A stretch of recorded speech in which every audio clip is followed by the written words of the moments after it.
Hi guys, thanks for joining me in my tiny little apartment kitchen here in Brooklyn. I'm still working from home. I'm gonna make a really special but not fussy version of cheesecake. It has 3 different types of cheese and a really lovely, fresh, almost fresh fruit topping. You'll see in a minute. First we have to prep the pan. It calls for a 9-inch springform. If you don't have a springform at home, that's okay. You could use a regular cake pan and line it with long strips of parchment first so that you can lift it out. What's great about a springform is you can just pop the sides right off. Easy, easy. Okay, so to prep the pan, we have to line it with a parchment round and spray it with non-stick cooking spray. Say that 5 times fast. Little trick for cutting around. You could measure and trace and spend all that time, or you could fold a piece of parchment into 4. Keep that corner in mind in the center. And then from that corner, just you're folding a triangle, see? Just keep folding it in half a few times. Now we're here once more. And then, so you've got a nice little skinny triangle, almost like you're making a paper airplane. And you can just line up the point to the center of the bottom of the pan, snip it at the edge. See if I've done this right. And then when you unfurl it, you have a nice little round that fits perfectly in the bottom. First we're gonna spray it over the sink. I had to do this wrong 1,000 times. If you spray it over the countertop, it's gonna go all over the floor and make a mess. Just spray it in the sink and then line it with your parchment round. That's really to help the parchment adhere and also make sure the cake releases easily after it's chilled. You don't have to spray the parchment. Now, for the crust, I'm using vanilla wafer cookies. This is 1 1/3 cups of very finely ground. I used a food processor. You could crush them in a Ziploc bag with a rolling pin or the bottom of a skillet.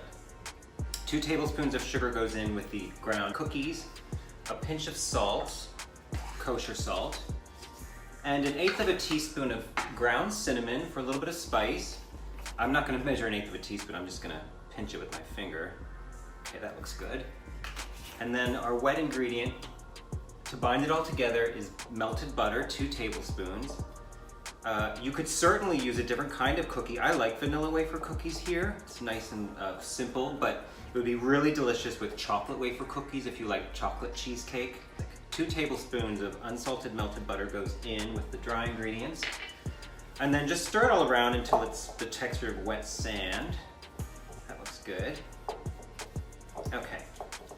It's all evenly moistened. This goes right into the bottom of the prepared pan. And I like to use the bottom of a measuring cup to press it in. Again, you could use your fingers. Use a little metal half-cup measure.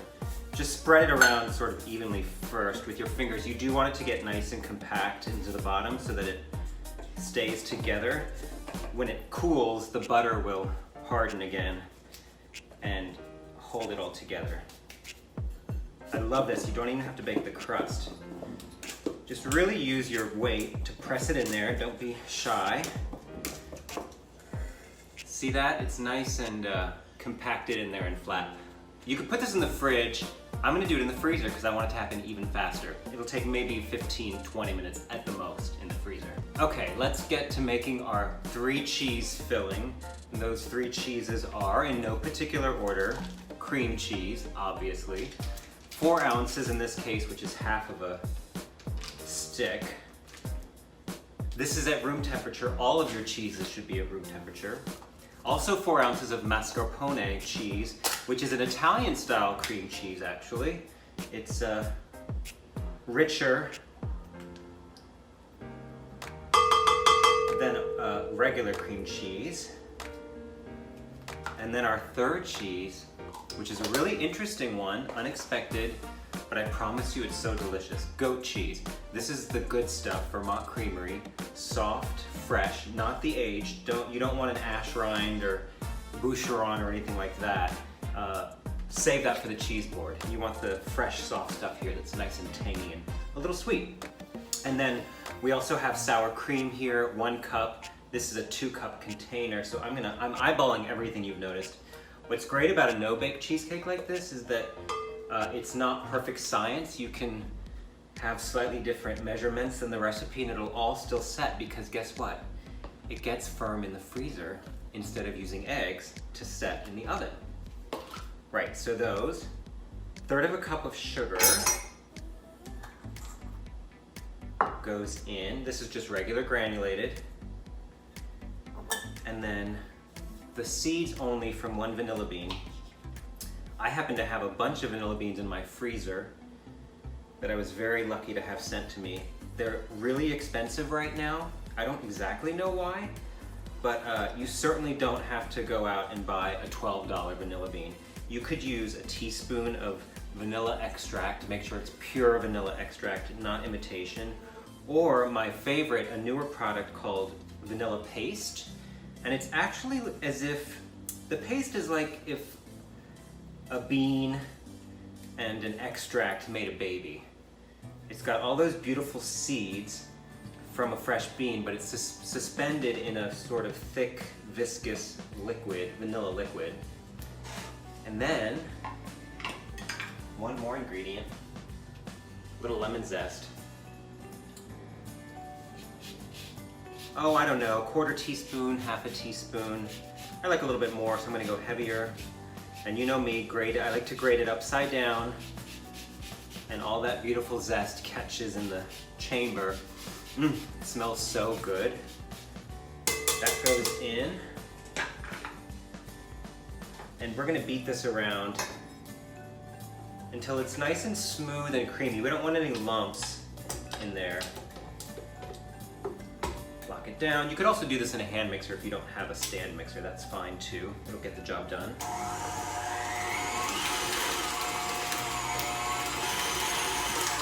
Oops, I'm flinging it. Okay, scrape the sides down once or twice. You really want to get all of those little lumps out of there. And that's why it's important to have everything at room temperature. If any of these ingredients are cold, it's just going to be little clumps all up in your mixture. We don't want that. All right, another minute or 2 on this. And while that's beating, I'll just tell you what I'm doing first, because you won't hear me otherwise. I'm also going to whisk 1 cup of cold, this is cold, heavy whipping cream, with the remaining 1/3 cup of sugar. I measured it out ahead of time, so I know that I need all of that. So I'm gonna whip this by hand, because that's how I like to do it, I'm old school, while this continues to be in the stand mixer on medium.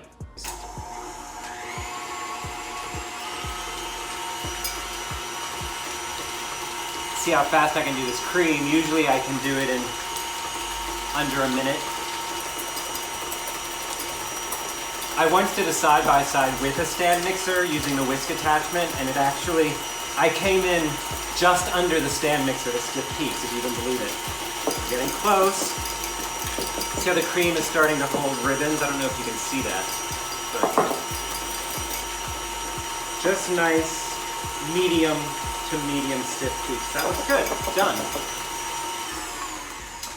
And I think our cheese mixture is done too.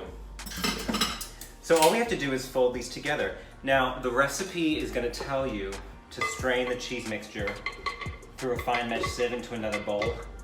I'm not doing that. You could. It's just one more guarantee that you don't have any little cheese lumps or bits in your mixture, but I've beaten this so well and it's so warm today, including in this apartment. If you can't tell, I'm probably covered in sweat by now. But I can tell just by looking at it how beautifully smooth it is. Now all we do is fold the whipped cream mixture into the cheese mixture, and our filling is done, just like that. If you make this for your friends or family, they're gonna think you worked so hard on it. They don't have to know that all you did was beat together a few ingredients and let the freezer do all the work. Speaking of, I'm gonna go get that crust and we're gonna fill this bad boy. Now this is looking great. It's actually taken on a little more color and it's nice and cold. So that's rock solid there in the bottom of this springform pan. And just tip in all of your filling, just like that. Oh, it smells so good already. Now, we need to smooth the top. All right, I'm just gonna smooth, so I'm just smoothing the top here, turning it. Sometimes I find if you turn the pan as you're smoothing, it's a little cleaner. You could switch to an offset. I'm not doing that because, again, you know me, I'm a lazy cook. I don't want to create all those extra dishes. This is your cake, your journey. That looks gorgeous. Now all we have to do is put this back into the freezer for about 2 hours to get nice and firm. You could make this several days ahead, and if you're gonna do that, I would wrap it now in plastic wrap so that you don't get any freezer burn on it. But if you're gonna be serving it the same day, you can just pop it in there, just like this. We are on the home stretch now. All we have to do is make our fruit topping, and in this case, cherries. Now, I'm cheating again. The recipe calls for a pound of halved and pitted fresh cherries. 2 confessions, I don't have a cherry pitter, and if Martha hears this, she'll probably be very upset, or maybe she'll get me one. But also, have you ever pitted cherries? First of all, I would look like a crime scene in this t-shirt trying to pit cherries. It's tedious, and frozen cherries come already pitted, and they're picked and flash frozen at the peak of freshness. So they are just as delicious as the fresh cherries. I'm using a combination of sweet and sour tart cherries. I find them very special. Love that extra tartness. And you know, this is a sweet cake, all that sweet cheese mixture and the sweet crust. It can take some sour cherries, tart cherries in this case. So I'm using half the pound to start into the skillet saucepan. 1/3 of a cup of granulated sugar goes in. 2 teaspoons of balsamic vinegar. It's a little unusual, but it's gonna add a depth of flavor, a little bit of an earthiness and a richness. I'm gonna eyeball 2 teaspoons. I have this really nice aged balsamic here. You could use regular balsamic. White balsamic would be delicious. And you can either use half of a cinnamon stick, or you could use a little pinch of ground cinnamon. Since we're using ground in the crust, I'm using ground again here. The recipe calls for a stick, half a stick rather. And if you want to use that, that's fine. Just remember to take it out before you put this cherry mixture over your cheesecake. What we're going to do is just bring this up to a simmer. It's just going to take a minute for these cherries to thaw in here and the sugar to dissolve. You just stir that all together. You'll see once it comes up to a simmer, remember sugar turns into a liquid when it gets hot, so this will become nice and syrupy in just a minute. And I'm actually going to pop the lid on right now for a second just to help get this going. And then I'll check on it again. It does have to simmer for about 5 minutes covered before we finish with the rest. But this is going to help create some steam in here. It'll get this process going a little faster. Okay, it sounds like something is happening here. Yep, we're nice. We're at a good simmer here, so I'm going to give this a quick stir. You can see how it's gotten all juicy. Our cherries are getting soft now. I'm going to just cover this again. Let this cook down. Turn down your heat. You don't want it too high with it covered. And let that simmer on medium-low for about 5 minutes. Oh boy. There's our timer. Okay, let's see. Oh yeah. Woo! That smells so good. You can actually smell that vinegar a little bit. But wow, it really just smells like crazy of cherries. Overwhelming in a good way.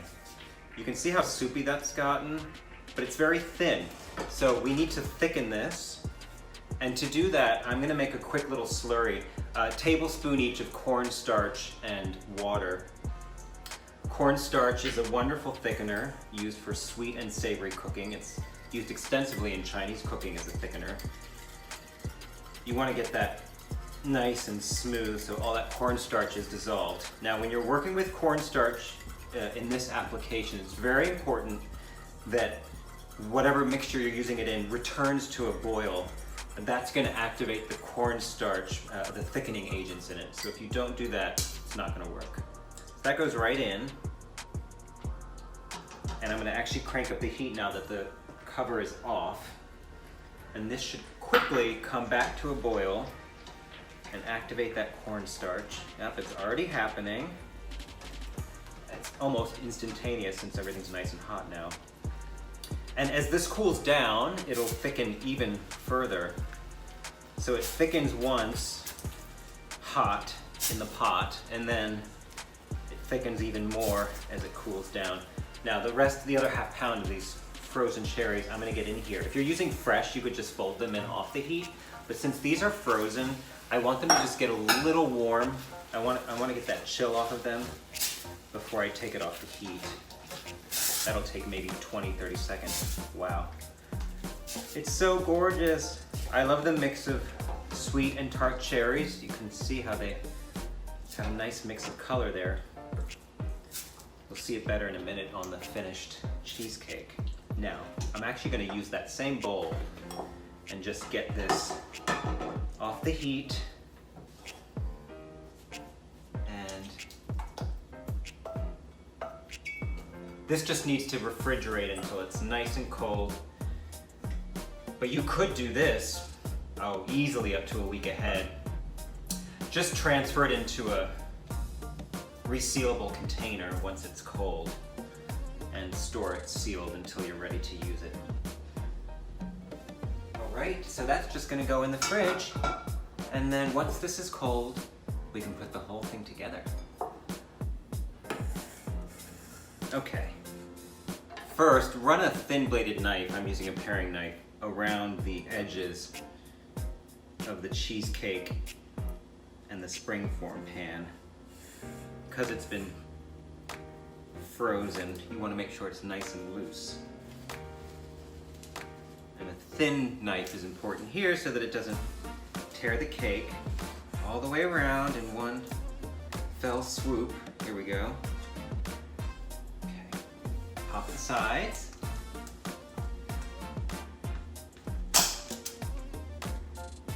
Looking pretty good. Now, I'm gonna actually, I think, try to leave it on the parchment. Let's see.